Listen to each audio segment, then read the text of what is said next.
So, the thorough knowledge of the anatomy is really important, and when we are performing the laparoscopy, the vision is quite magnified, and anatomy can be understood properly. And along with it, the CO2 is really going to help to visualize the anatomy properly. A thorough knowledge of pelvic anatomy helps in achieving the required outcomes nicely. There are different approaches to the female pelvic anatomy for gynecological, urogynecological and oncological operatives. In today's lecture, we have described the anatomy of pelvic spaces, vessels, nerves and the ureter.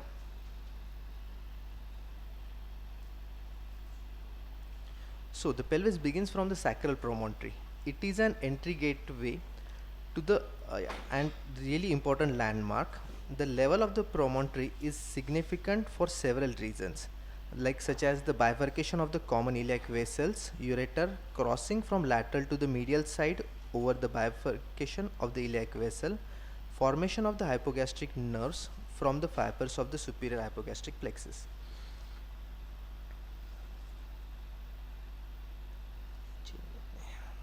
So we are going to discuss first the avascular spaces, which are divided into the lateral and the medial spaces.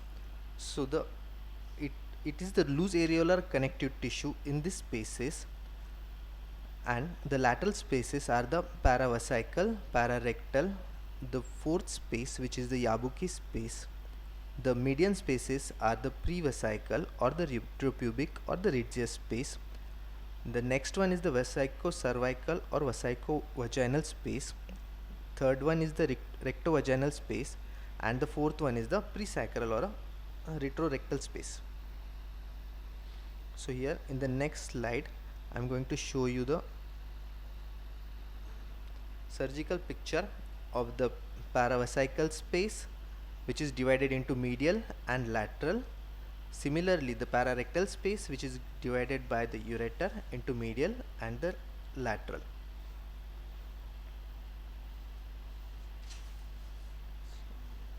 So the paravesical space, it is lateral extension of the prevesical space. It is limited medially by the urinary bladder, laterally by the obturator fascia, inferiorly by the uterine artery, caudally by the iliococcygeus muscle, and the part which is the part of the levator ani muscle. So I am going to discuss the simultaneously the use of this anatomy while performing the surgery. So the paravesical space is divided into the medial paravesical and lateral paravesical space by an obliterated umbilical artery, or it is also called as the hypogastric artery, while the medial pararectal space is performed to achieve the optimal oncological clearance like lymphadenectomy. Similarly, the lateral paravesical space contains itself the obturator and the pelvic lymph nodes, which needs to be dissected during the radical surgery. The limit of the dissection of the medial paravesical space is the floor formation by the levator ani. That means when you are dissecting just anterior to the uterine artery and goes caudally, so you can reach up to the levator ani muscle without encountering any kind of vessels. For the lateral paravesical space, the limit of the posterior dissection is the obturator nerve. If you go below or the caudal to the obturator nerve, you are going to get the obturator veins, and which may bleed torrentially if you damage them. The medial paravesical space also provide access for the bladder dissection in conditions of the adherent uterosacral fold due to previous LSCS, and sometimes for the mobilization of the bladder during ureteric reanastomosis. That means when you are not able to dissect between the cervico-vesical plane, you have to come from the virgin plane to the adherent plane. So it is always better to enter from the paravesical space, that is the virgin plane, and then come to the adherent portion. Similarly, this anatomical knowledge are helpful for the dissection in case of VVF also, to find the proper plane. And when you have to mobilize the bladder, this plane is going to be dissected, and mobilization will help for the stress-free anastomosis of the ureter.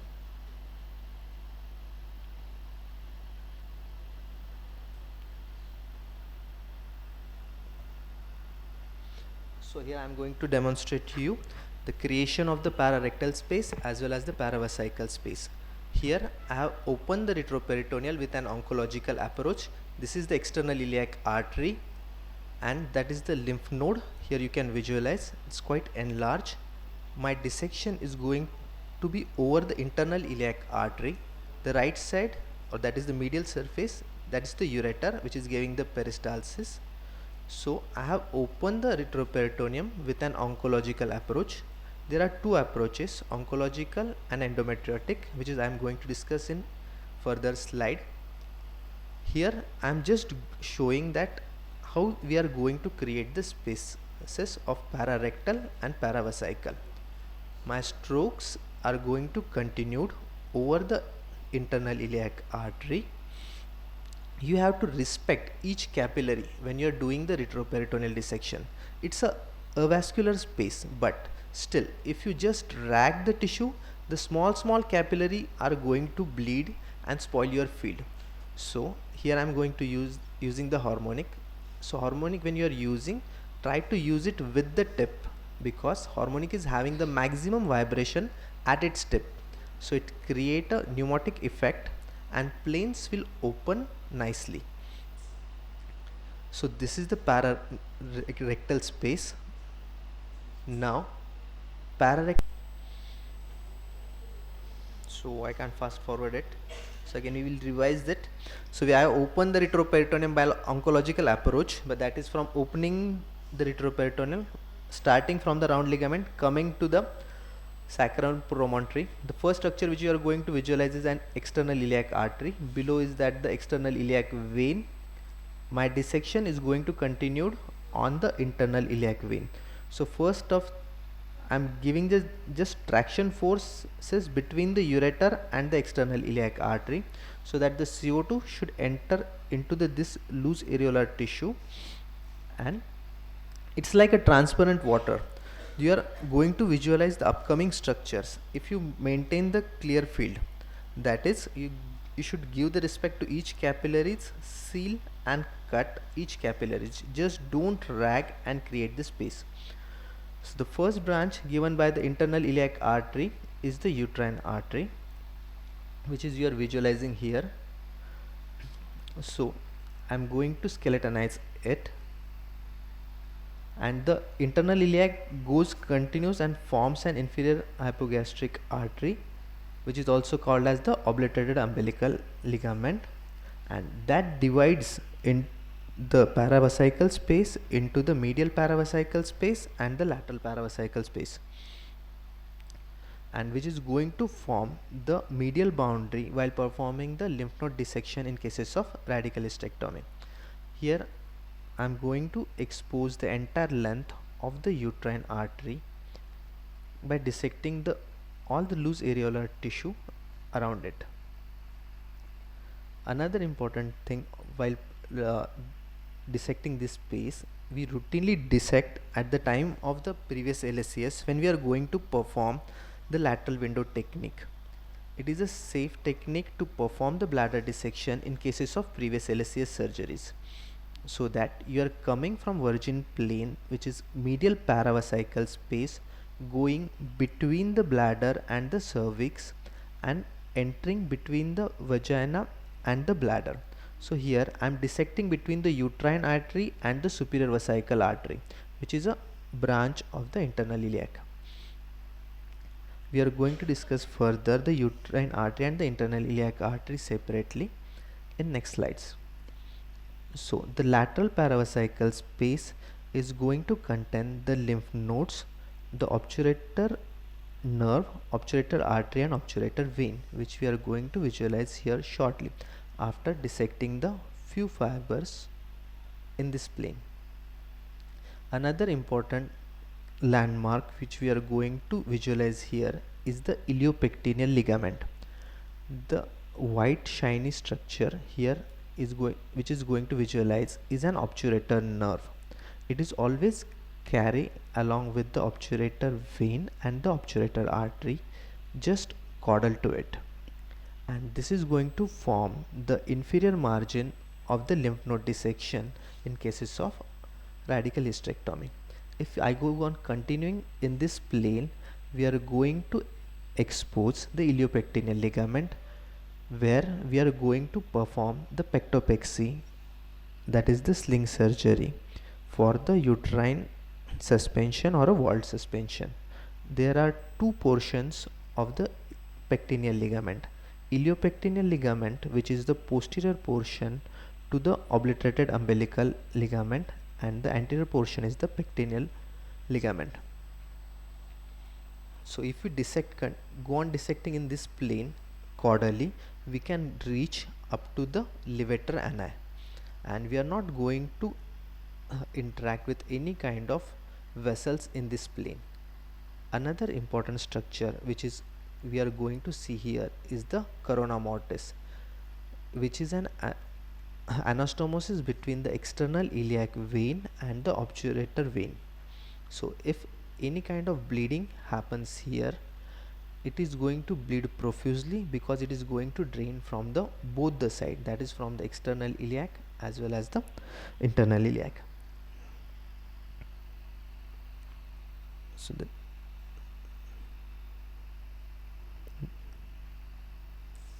next space I'm going to discuss is the pararectal space. So the retroperitoneal space lying lateral to the rectum on either side is known as the pararectal space. Pararectal space takes a shape of a curve of the sacrum. The roof is formed by the posterior leaf of the broad ligament, medial border formed by the rectum, and laterally internal iliac artery. Cranially, the space terminates at the uterine artery, and the levator ani is going to form the floor. Ureter further divides this pararectal space into the medial pararectal space and the lateral pararectal space. So the medial pararectal space is known as the Okabayashi space, whereas the lateral pararectal space is known as the Latsko space. Okabayashi space contains nerve fibers of the superior hypogastric plexus that traverse from the rectosigmoid junction and combine to form the hypogastric nerve, and further lower down it going to form the inferior hypogastric plexus. It holds the clinical and surgical significance for nerve sparing radical hysterectomy as well as for the nerve sparing fertility preserving procedures in cases of endometriosis. The nerve can be carefully dissected at the Okabayashi space. They are lying just medial and caudal to the ureter, approximately 1 to 1.5 centimeter. The approach of the pararectal space is defined by the two approaches that's I told you in initial slide. One is the endometriotic approach, where our intention is to just lateralize the ureter, and the another approach is an oncological approach where we are going to dissect the lymph node. So in endometriotic approach, which is a posterior approach, an oncological approach is when we are taking the incision from the round ligament to the IP ligament. In the medial approach, the incision of the peritoneum is made medial to the infundibulopelvic ligament. The first structure to be visualized here under the peritoneum is the ureter. Ureter then needs to be separated from the internal iliac artery. Following the dissection, the space is dissected further, parallel and lateral to the ureter, until the apex of the uterosacral ligament is reached. During this process, the uterine artery is going to encounter and dissected, which is going to cross over the ureter. So this is a diagrammatic representation which is showing the paravesical space, the lateral Latsko space, Okabayashi space, anteriorly the space of Ritzius, cervicovesical space, retrorectal space, retrorectal space, and the rectovaginal space. So it's also contained, when the fascia merge, it's going to form the ligament.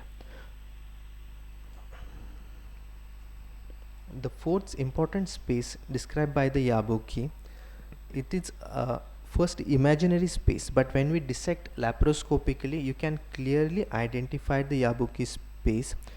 It is located between the cranial portion of vesico-uterine ligament, that is also called as the ureteric tunnel, and the ureter. It is dissected during the nerve sparing surgery as it contains the pelvic splanchnic nerves on the way to innervate the bladder. So now that those are the lateral spaces, now we are going to shift on the medial spaces, which is the prevesical or the retropubic ridge space. Prevesical space, it is bounded anteriorly by the pubic symphysis and the Cooper's ligament, posteriorly by the urinary bladder, laterally the paravesical space, and contains the dorsal clitoral neurovascular bundle and the proximal urethra. In the urogynecological surgeries, this space is useful for the Birch-Kolpo suspension. In oncological cases like pelvic exentration, this space is dissected. So here I am going to show you the dissection of the space of radius. So it is start from the level of the urachus, and it is always better to dissect this space with the partially filled bladder. So it is going to help for the dissection as well as for the identifying the landmarks. And this lateral limit is going to be the obliterated umbilical artery. This space is avascular. You are not going to face any kind of major vessels here.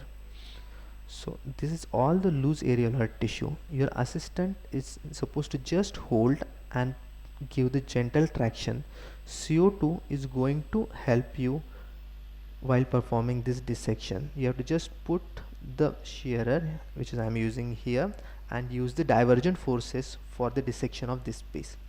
So you can go up till the level of the urethra, and this space is dissected in surgeries like VVF repair to achieve the tension free sutures, as well as when you are going to perform the ureteric reimplantation. Bladder is completely mobilized from this space. Sometimes if we are going to do the ureteric reimplantation on the right side, we are going to dissect maximum on the left side. Sometimes we have to sacrifice the superior vesical artery to get a complete tension free shift of the bladder to the right side. So all this loose areolar tissue we are supposed to dissect.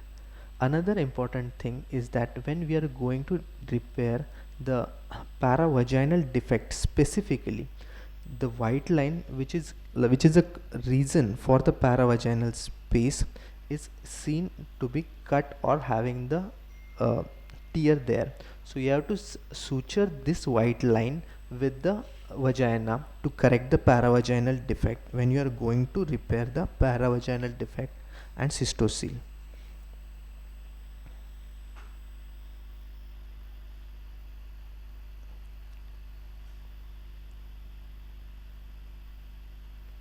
Another important a vascular space which we routinely dissect is the cervicovesical and vesicovaginal space.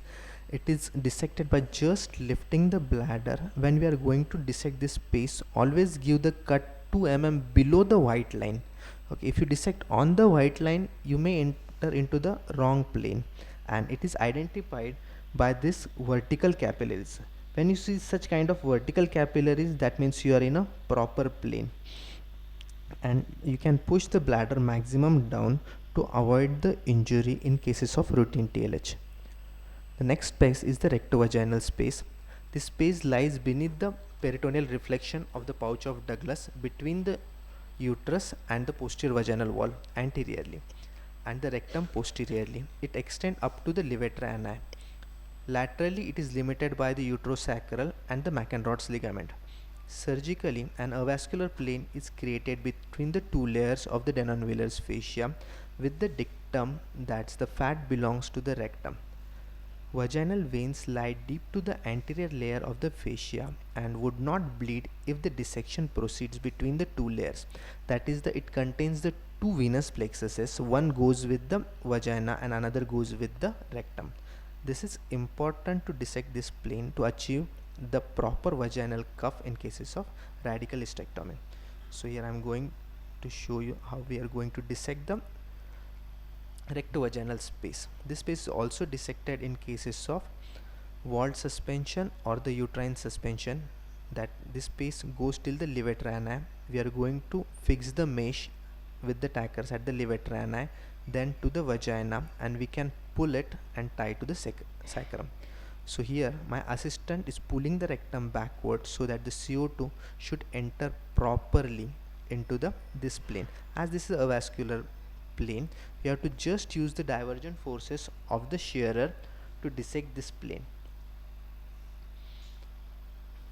Now here in this video further it is shown that the how we are going to merge the posterior U cut, which is terminology used for in cases of merging of the posterior broad ligament cut to the into the POD.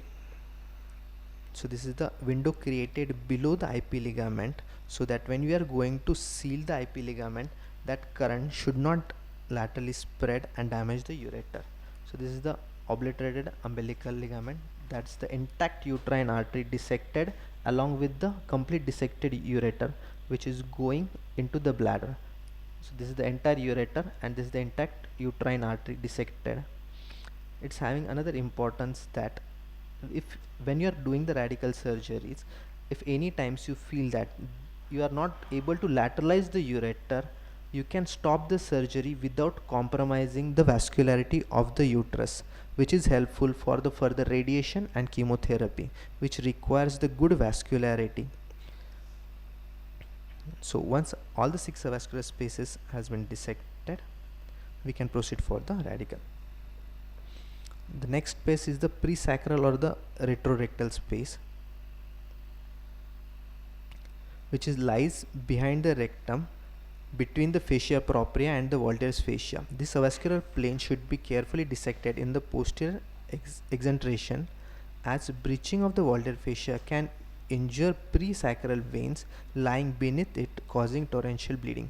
This space also needs to be dissected in cases of deep-seated endometriosis, when we are going to perform the resection and anastomosis for the nodule which are bigger than 3 cm and having the dimensions of 3 by 3. The sacrocolpopexy resection and the anastomosis while excising the endometriotic nodule. So next thing is the blood vessels. So the abdominal aorta divides at the level of L4 into the common iliac arteries and the middle sacral artery. The middle sacral artery, it continues caudally in the midline over the anterior surface of the sacrum and the coccyx. This artery we have to take care while performing the sacrocolpopexy or while dissecting at the sacral promontory for the sacral lymph node clearance. So the common iliac vessels, they measure about 5 cm in length and divides into the external and internal iliac arteries. The division of the common iliac is the cranial boundary for the pelvic lymph node dissection. External iliac vessels, it runs along the medial border of the psoas muscle until the femoral ring, having the genitofemoral nerve to its lateral. This nerve also forms the lateral boundary of the pelvic lymph node dissection. Important thing we are supposed to remember here is that when external iliac is dissected, there are no branches given by the external iliac to its an anteromedial aspect. The origin of the inferior epigastric artery or the deep circumflex iliac vein adjacent, which is seen here, is the caudal limit of the pelvic lymph node dissection. So here I am showing the surgical anatomical picture of the external common iliac divides into the external iliac and the internal iliac. Right sided ureter crosses over the external iliac. Because of the peritoneum pull, it has shifted over the common iliac. This is the sacral promontory, where you can also visualize the middle sacral artery. So the internal iliac vessels, it divides into the anterior division and the posterior division. Anterior division travels parallel and lateral to the ureter and supplies most of the pelvic viscera. Uterine artery, its first branch arising approximately 5 to 6 cm away from the division of the internal iliac artery. Since proximal part of the anterior division is devoid of any branches before origin of the uterine artery, it provides a longer length for the ligation safely in cases of hemorrhages. So the uterine artery is the only vessel which crosses over the ureter horizontally, helping in its easy identification while dissecting the ureter. So it's having the two characteristic. One is that it's tortuous in nature and blue in color. Further, it divides into ascending and descending cervical branch. Uterine artery may supply to the ureter with its a small branch near the ureteric tunnel. Beyond the origin of the uterine artery, it divides into the superior vesical artery and the obliterated umbilical artery, as we have seen. Obliterated umbilical artery is the medial limit of the pelvic lymph node dissection and also produces the medial umbilical fold. It forms an important landmark. Obturator artery is the only lateral branch arising from the anterior division. It lies exactly below the obturator nerve.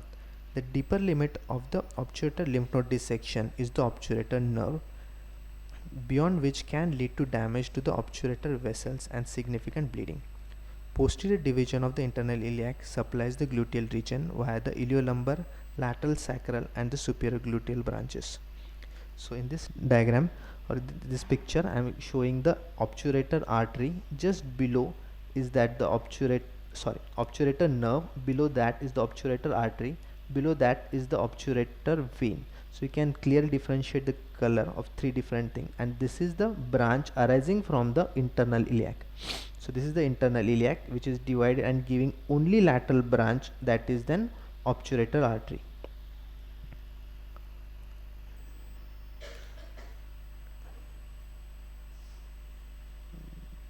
So here I am going to show you the dissection of the ureter as well as the pararectal space dissection.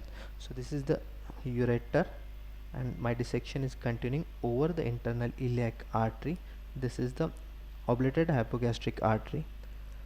So here I am going to show you the dissection of the ureteric tunnel. So ureter is lateralized from three different location, that is at the sacral promontory, from the sacral promontory till the uterine artery crossing, and the most important thing is the above the or the caudal to the uterine artery crossing over. So this is going to be the Yabuki space. So this is the left side ureter, and the most important structure here is the inferior vesical vein which is draining into the deep uterine vein. This knowledge of the anatomy is important to achieve the anterior parametrial complete to take an complete anterior parametrium, because if you are not dissecting this inferior vesical vein, you are doing an incomplete clearance in cases of laparoscopic radical. So that is the reason why LACC trial has failed, because there is no fixed landmark for the anterior parametrium identification till what level we are supposed to clear the disease. So the inferior vesical vein draining into the deep uterine vein, and the ureter is sandwiched between the uterine artery cranially and deep uterine vein caudally. Similarly, here I am showing the external iliac artery, the division, a posterior division of the internal iliac artery which is going posteriorly, and the ureter. So this is the corona mortis, which is formed by the anastomosis of the external iliac vein to the obturator vein. If you see it, just burn it, it doesn't affect anything, and you can avoid the accidental damage to this site and bleeding. So the another thing is that obturator nerve is going to arise from the pelvis between the external iliac vein and the internal iliac vein. So the pelvic autonomic nervous system. So the pelvic structures like uterus, rectum, vagina and urinary bladder are supplied by the autonomic nervous system. They are innervated by the motor and sensory sympathetic and parasympathetic nerves. Together these fibers merge to form the inferior hypogastric plexus, which supplies both uterus and the urinary bladder and the rectum. The pelvic splanchnic and inferior hypogastric nerves from the cross-shaped plexus. This anatomical knowledge is helpful for the nerve preserving radical hysterectomies. Involves the identification of the inferior hypogastric nerves and the plexus, dividing only by the uterine branch and preserving the bladder branches by the plexus helps in preserving the urinary bladder function as well as the vaginal function after the radical hysterectomy. That if you accidentally damage these fibers, it may lead to the urinary retention or a constipation in cases when you damage the fibers and in cases of endometriotic surgery. These are the not the sacral root, but these are the sacral branches which are coming and merging to the inferior hypogastric plexus. So it's going to form a mixed nerve that is containing both sympathetic as well as parasympathetic fibers. So the obturator nerves, as I said, it is going to come between the external iliac artery and the internal iliac artery. It is going to form the caudal most limit while performing the radical hysterectomy. It courses towards the thigh lateral to the obturator hypogastric artery and can also identified at the distal part deep to the external iliac vein when the nerve enters the obturator foramina. So here I am showing you that it is entering into the pelvis between the external iliac vein and the internal iliac vein. So accidentally, if you damage and if nerve is get cut, you have to go lateral to the vessels to identifying the entry of the nerve, and you can suture the nerve with the proline to preserve the function immediately. So this is the complete clearance after the radical hysterectomy. Externally, the lateral most limit is the genitofemoral nerve, and another branch of the femoral nerve which runs along with the psoas muscle, external iliac artery, internal iliac artery, obturator nerve, obliterated umbilical ligament, ureter. Here going below medial to the ureter, it's running the inferior hypogastric nerve, and the similar way on the opposite side. So the ureter is another important structure in the pelvis. The right ureter enters the pelvis by crossing the external iliac artery, and the left ureter enters by the crossing of the common iliac artery. This is the common site of thermal injury while taking the IP ligament. If you go too much close to the on the pelvic wall, then there are chances that you may damage the ureter. In the pelvis, ureter descends in the lateral pelvic side wall, running parallel and medial to the internal iliac artery. It is enveloped by its sheath, which is called as the mesoureter.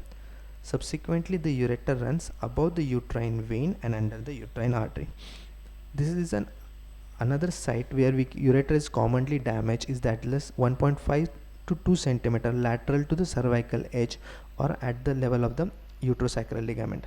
The bleeding in the pararectal area can be distinguished due to the position of the ureter in the space between the uterine artery and uterine vein. If you lift the ureter and bleeding is stopped, that is most likely an arterial bleeding. If you lift the ureter up and it's still coming, that you can visualize and coagulate, that is the bleeding coming from the uterine vein. So it is the same thing. Surgically, it is important to know the ureter divides the structures into the medial or the anterior part of the lateral or the posterior part. Ureter can receive a branch from the uterine artery, which should be identified during the dissection of the parametrium. So it is the which is I have said, this is the deep uterine vein which is connected and which is draining the inferior vesical vein, and that's the ureter. Sometimes you get surprises. Anatomy is not fixed. That sometimes you get an accessory obturator artery which is coming over the medial aspect. As I told you, it's not giving any kind of branches, but sometimes it gives an accessory obturator artery arising directly from the external iliac. So whenever you are doing the lymphadenectomy, try to lift, analyze the structure which is forthcoming and dissect carefully. Similarly, it's not a corona mortis. Corona mortis is slightly anterior to this, and this is an obturator, accessory obturator vein arising from the external iliac vein. So the key points: sacral promontory is not only forms the entry to the pelvis, but it This is a prominent and fixed landmark which can help to identify the plane structures in scar pelvis. Understanding of the potential pelvic retroperitoneal spaces is important as they contain important neurovascular structures. There is no branch of external iliac artery anteromedially, and safe dissection is possible in this area by remaining parallel to this artery. Ureter carries its own mesentery and blood supply rather than receiving the segmental blood supply. However, a small branch of the uterine artery supplies the distal part of the ureter and needs to be controlled while dissecting into the ureteric tunnel in the radical hysterectomy. Only vessels that cross the ureter in the pelvis is the uterine artery. Bleeding in a pararectal spaces from the uterine artery can be distinguished from that of the vein by lying the ureter, which would less or stop the arterial bleed. Proximal 5 to 6 centimeter of the anterior division of the internal iliac artery does not give any branch, which helps in cases of torrential bleeding where we are going to ligate the internal iliac artery. While dissecting the bladder or the rectum away from the uterus vagina or the vagina, it must be remembered that fat belongs to the bladder and the rectum, and you have to identify the vertical capillaries running over the vagina or the cervix. Thank you.